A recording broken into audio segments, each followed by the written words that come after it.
मैं एक कम उम्र की लड़की थी। मेरे माँ बाप गुजर गए थे। मैं सड़क पर यूं ही भटक रही थी। एक सेठ की नज़र मुझ पर पड़ी।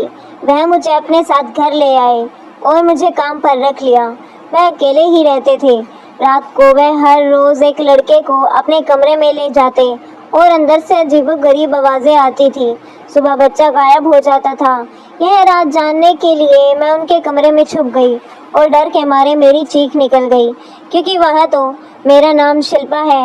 मैं एक बहुत ही गरीब परिवार में मेरा जन्म हुआ था, जहाँ हर रोज़ मेरे माता पिता में मारपीट होती थी। एक गंदी बस्ती में मेरी परवरिश हुई और थोड़ी बड़ी हुई तो मेरे माँ बाप दोनों गुजर गए। जिस बस्ती में मैं रहती थी वह मकान किराए का था। मेरे माँ बाप की मौत के बाद मकान मालिक ने मुझे घर से बाहर निकाल दिया।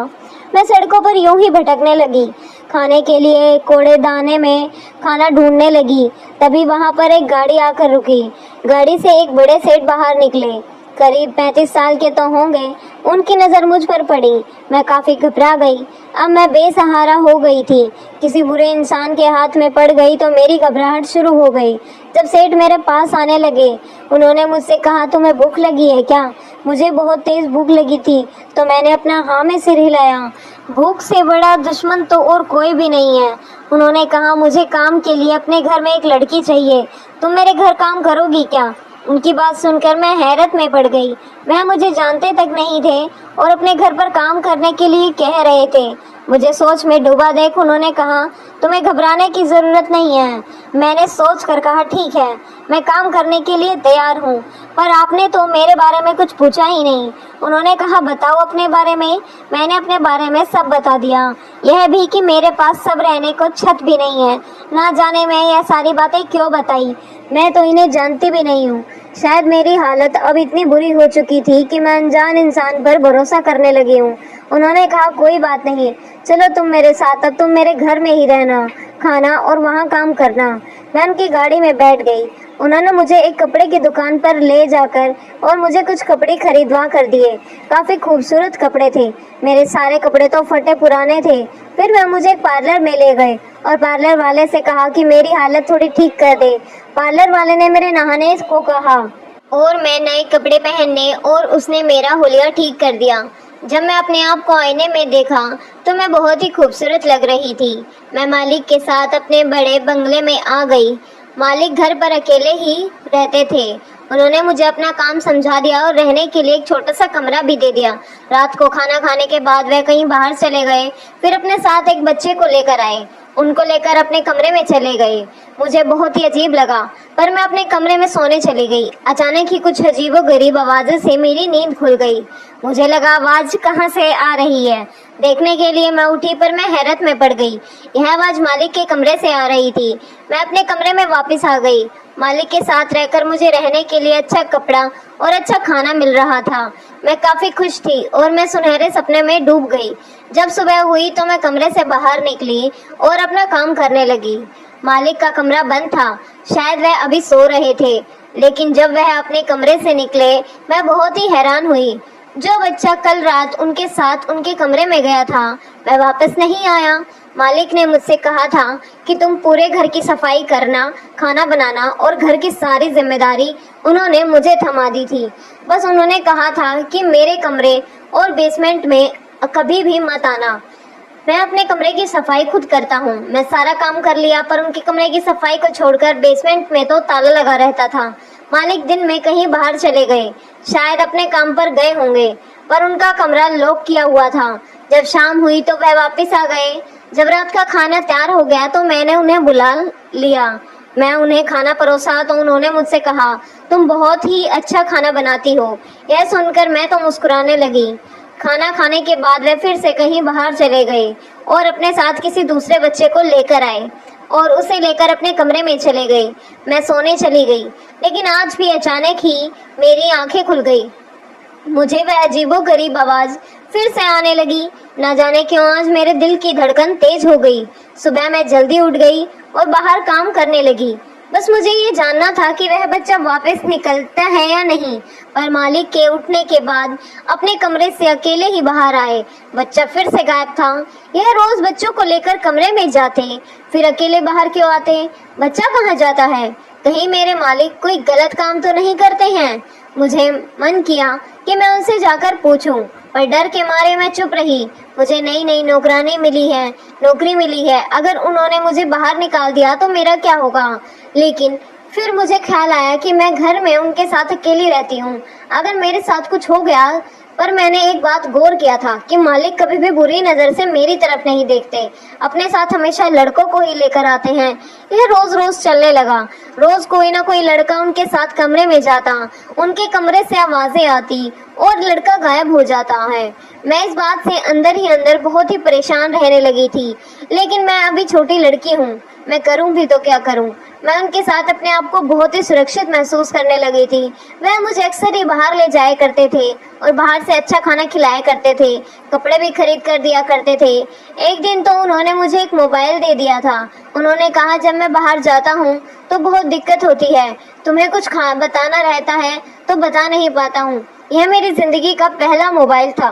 लेकिन हर रोज मैं इस तरह से बच्चों की गायब हो जाता देख के और आवाजें भी पता नहीं किस चीज की आती थी, अब मेरा शक इतना ज्यादा बढ़ चुका था कि मुझे लगा अब चुप रहना गुनाह का साथ देना होगा।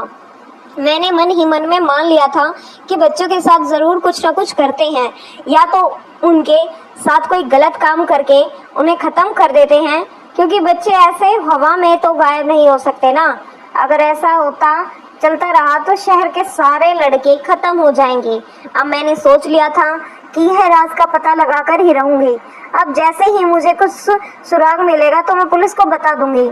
अब तक लालच में पड़कर मैं चुपचाप यह सब कुछ देख रही थी, क्योंकि मालिक ने मुझे बहुत ही ऐशोआराम के साथ रखा था। मैंने धीरे धीरे मालिक का विश्वास जीत लिया और एक दिन मैंने उनसे कहा, मालिक, आप अपने कमरे की सफाई खुद क्यों करते हैं? मुझे अच्छा नहीं लगता। जब आप कमरे में होते हो तब मुझे बुला लिया करो, मैं साफ कर दिया करूंगी। मेरी इस दुनिया में कोई भी नहीं है। आपको अगर लगता है कि मैं चोरी करूंगी तो यह सच नहीं। मालिक, आपने मुझे सहारा देकर मेरी जिंदगी बदल दी है। मैं आपको कभी धोखा नहीं दूंगी। मालिक ने मेरी बात सुनकर कहा कि ऐसी कोई बात नहीं है। ठीक है, कल सुबह जब मैं रहूंगा अपने कमरे में, तुम मेरे कमरे की सफाई कर देना। अब मुझे मौका मिल गया था कि उनके कमरे को देखने का। आखिर उनके कमरे में ऐसा क्या जादू चलता है जिससे कि लड़के गायब हो जाते हैं? मालिक को धोखा देने का मेरा कोई भी इरादा नहीं था, पर बच्चों के साथ इस तरह से गलत होना भी तो सही नहीं है। मेरे दिल में सच्चाई भरी हुई थी। जब मैं सुबह उनके कमरे में गई तो देखा उनका कमरा बहुत बड़ा है। सोने के लिए एक बहुत बड़े से बेड है, पर कमरे के बीच में एक अजीब सी टेबल रखी हुई है। उसमें गद्दा भी है। लगता है कि किसी को सुलाया जाता होगा। मुझे तो कमरे से बाहर निकलने का एक ही दरवाजा नजर आया था। रात में एक बाथरूम, घर की अच्छी सी सफाई करने के बाद मैं बाथरूम की सफाई के लिए मालिक की इजाज़त ली। जब मालिक ने इजाज़त दे दी तो मैं बाथरूम में गई और वहां पर जाकर हैरत में पड़ गई। बहुत ही खूबसूरत बाथरूम था, पर वहां भी कोई दूसरा दरवाज़ा नहीं था। अपना काम करने के बाद मैं मालिक को देखकर मुस्कुराई और बाहर निकल आई। मालिक को मुझ पर विश्वास हो गया था। उन्हें नहीं मालूम था कि मेरे दिमाग में क्या चल रहा है। अब मैंने सोच लिया था कि किसी तरह से मालिक के कमरे में घुसकर मैं उनके राज का पता लगाऊंगी।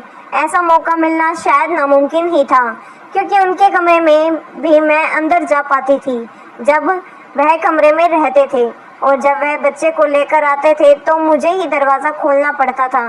तो पहले से ही छुपा पाना यह उम्मीद बिल्कुल भी नहीं थी। दिन बीतते चले गए और मुझे समझ नहीं आ रहा था कि क्या करूं। अचानक से एक दिन मुझे ख्याल आया कि मेरे पास तो मोबाइल है। अगर किसी तरह से मालिक के कमरे के अंदर मैं मोबाइल का कैमरा ऑन करके रख दूं तो अंदर से जो भी होगा उसकी रिकॉर्डिंग हो जाएगी।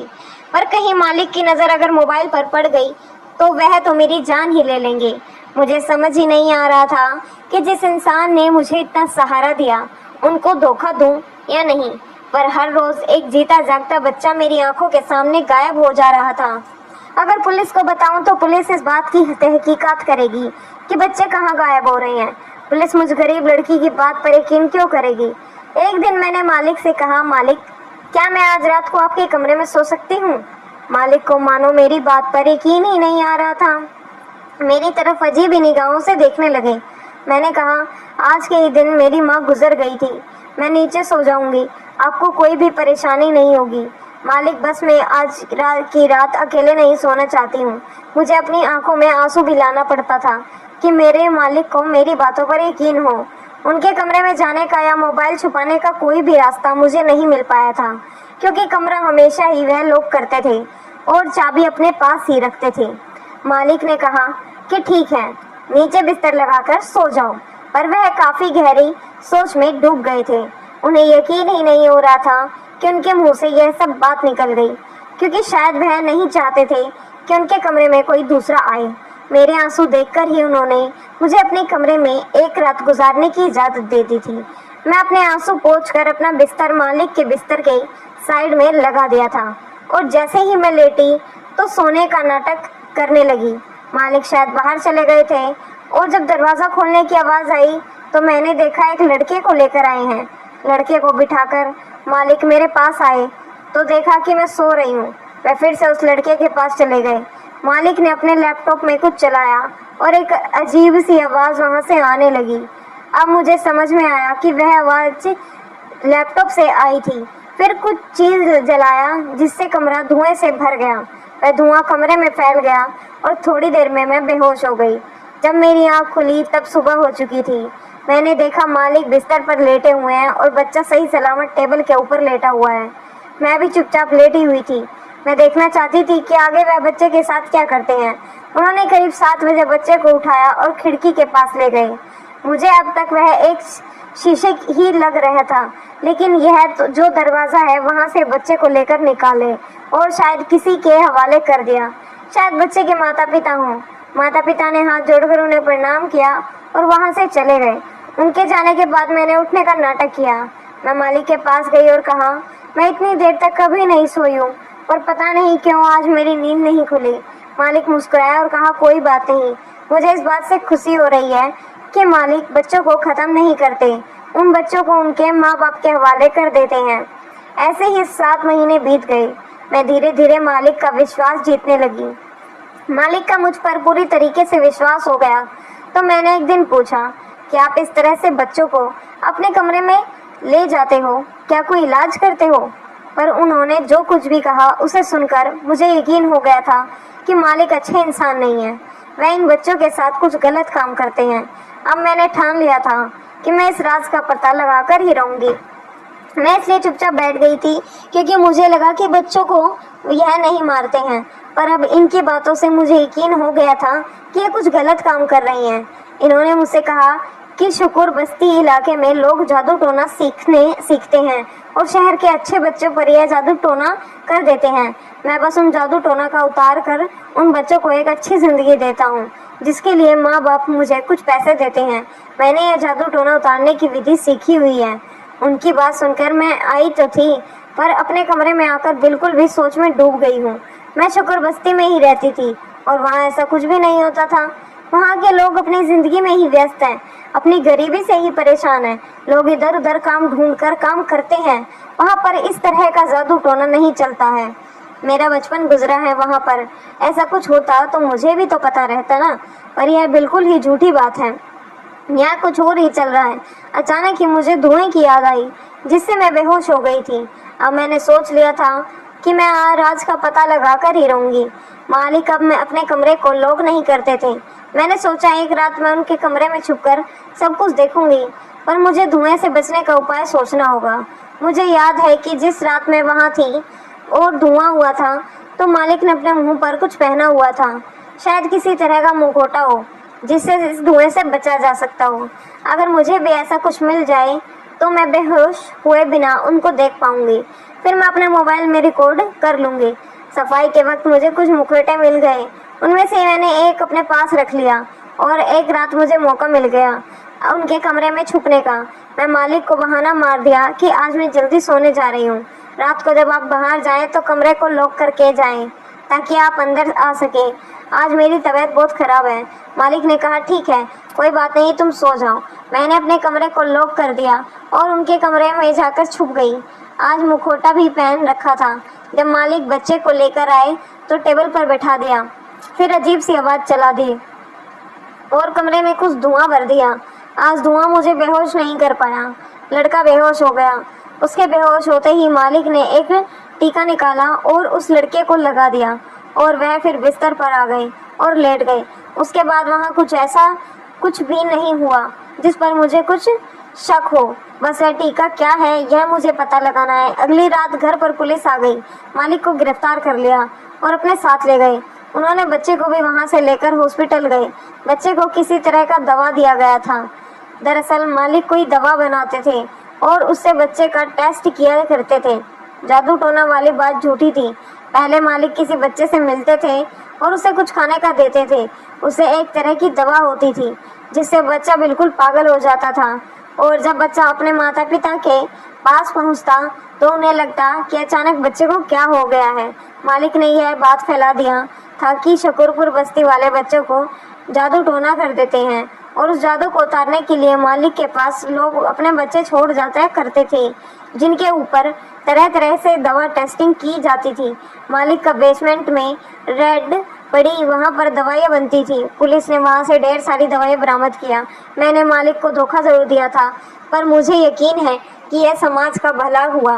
मुझे एक दवा मिल गई थी जिसे मैं पुलिस वालों को दे दिया था और सारी बातें बता दी थी।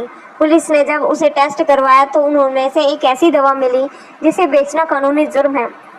फिर बाकी काम पुलिस ने ही किया, बाकी की सच्चाई पुलिस वालों ने ही निकाली।